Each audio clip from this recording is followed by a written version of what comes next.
Ken Cuccinelli is the acting DHS Deputy Secretary, former Attorney General of Virginia, friend of the program. Welcome, Ken Cuccinelli. I know you are, I believe, out at Camp David with the president and not doing a lot of interviews today. We appreciate you doing this and bringing us up to date on what is happening in Portland.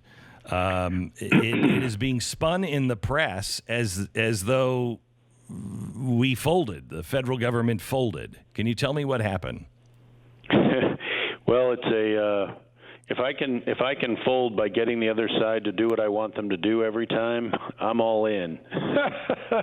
But we have been asking Governor Brown specifically for more than 2 weeks to do what the Portland police aren't being allowed to do by their own city leadership, and that is police the area around the federal courthouse and other federal facilities. And they've refused to do it until this week. But they're coming in tonight, and they had to come in last month, along with some Guard members, based on articles I've read in June, that for situations in Portland and the same string of violence that had nothing to do with the federal facilities. So this isn't the first time they've had to do this. They were just a whole lot slower in doing it because they don't like Donald Trump, frankly. But we've been performing the mission of protecting the people on these federal facilities and the facilities themselves. And when the daily violence from late May to when you and I are talking right now, they haven't missed a day in Portland. In May and June, only 3 of those days seriously involved federal properties. In July, it has been every single day. The federal courthouse has become the target of the violent mob, and that's what it is. Protesters aren't rioters, and rioters aren't protesters. There's a difference, and the only ones that we're concerned about from a safety standpoint we want to keep the protesters safe, but the violence from the rioters is what needs to be quelled. The president has called for that, and we move more officers into Portland to be able to protect the courthouse from exactly this kind of rising violence. All right, so you are going to be there until the, state police and possibly National Guard prove that these things are being protected, or how's this going to work? So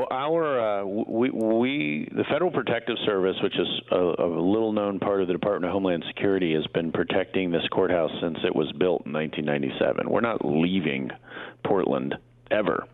And but what people are talking about is the additional officers we sent into Portland because of the rising violence. They are not leaving Portland either. We will see how this partnership between the marshals, U.S. Marshals, and our Federal Protective Service and the state police works. And if it works through a weekend and into next week, and the violence is quelled and these protests return as peaceful protests, then when the circumstances allow for it, we can draw down the extra officers that are in Portland now. And they just won't be specifically at the courthouse tonight. So, Ken, I've never seen anything like what is happening. I mean, Bill Barr, I'm sure you watched what happened to Bill Barr. The Democrats have absolutely become unhinged. They are all now saying that Donald Trump is only using DHS and all of these other departments as a prop for his election, that there is no real violence. This is all a conspiracy theory. This is all just made up by the Trump administration. I mean, I don't know how we save our country when we have politicians that are mayors, that are governors, and even in Congress that are denying what our eyes are showing us. Well, Glenn, when people that far out want to lie, I frankly would rather they lied obviously.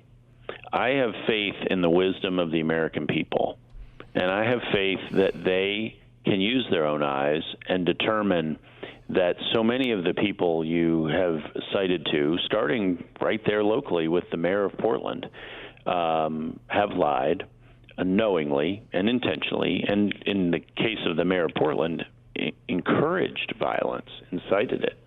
I think the American people and their understanding will prevail. And it's so important for people like you to talk about this publicly, because the mainstream media they're basically a narrative machine for the left. So it's important that other avenues get the truth out, because the truth is not what they're about anymore.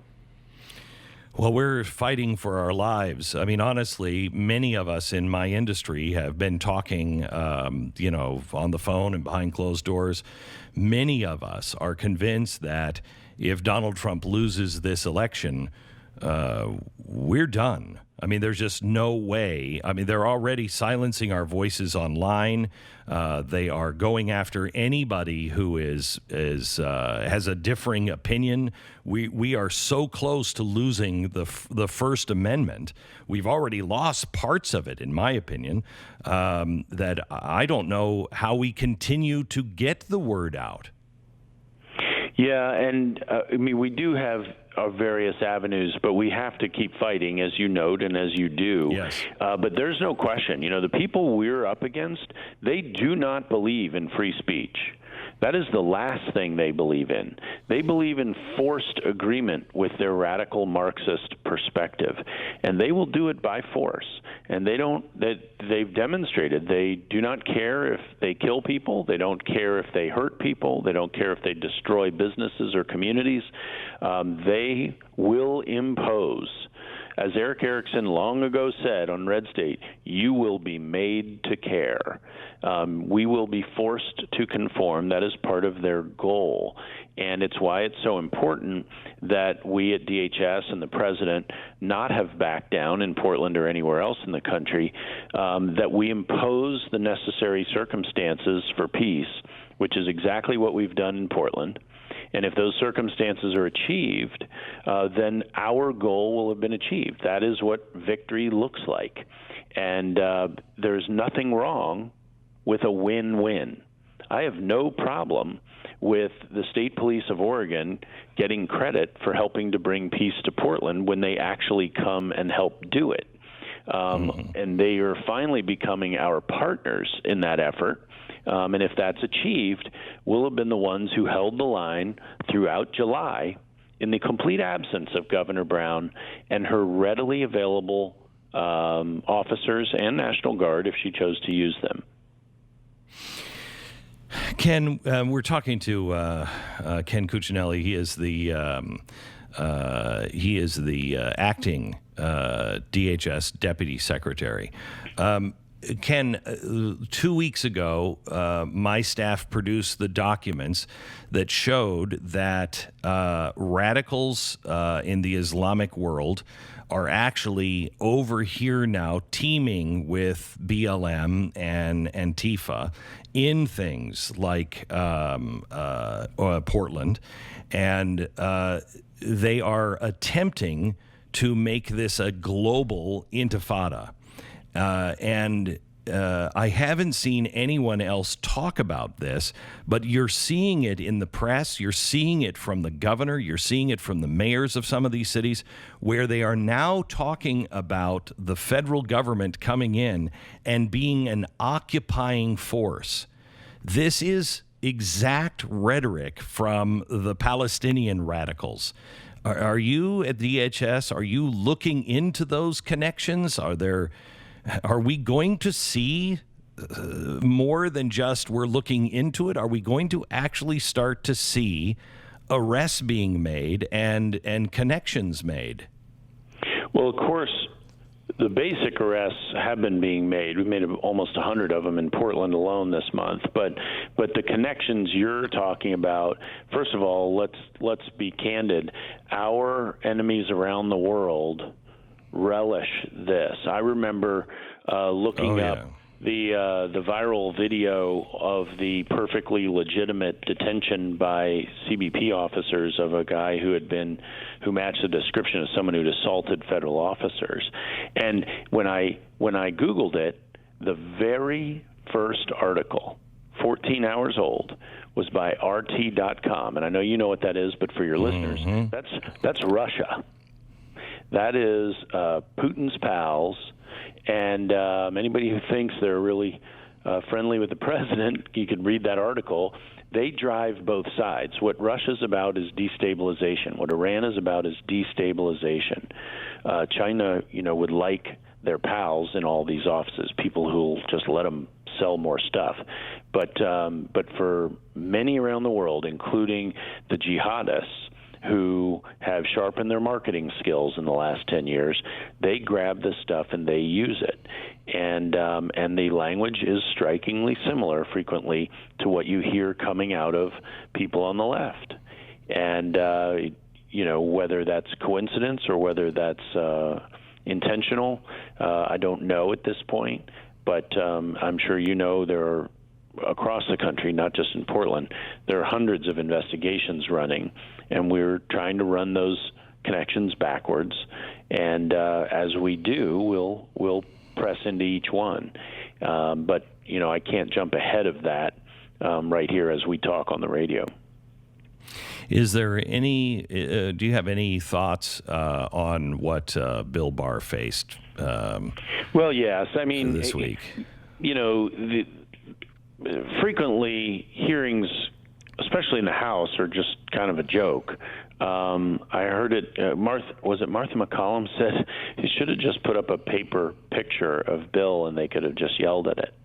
And, it would have been about the same. And as the Attorney General said, when he was trying to speak, he said, I thought this was a hearing and you were supposed to hear from me.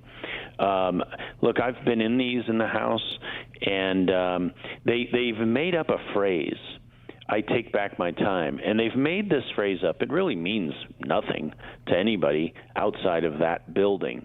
And what it's intended to, what it does is it means you don't get to talk. So, but they don't want to say, Mr. Attorney General, you don't get to talk, because that looks really bad on camera. So they made up this new phrase, I take back my time, that no American really understands. So when you play that clip, it just looks like gobbledygook. You don't even think much about it. But they use their 5 minutes, they yell at the Attorney General, and then when their 5 minutes is up, they don't give him any time to respond to this typically scurrilous libel. And they, as you know, get in that position when they're on that dais. They get the protection of the Constitution. They can say anything without being held liable for libel, and they do. And perhaps that's one of those things that should change. Ken, thank you so much. We appreciate all of your work, and remain strong. Give the president our best. Thank you so much.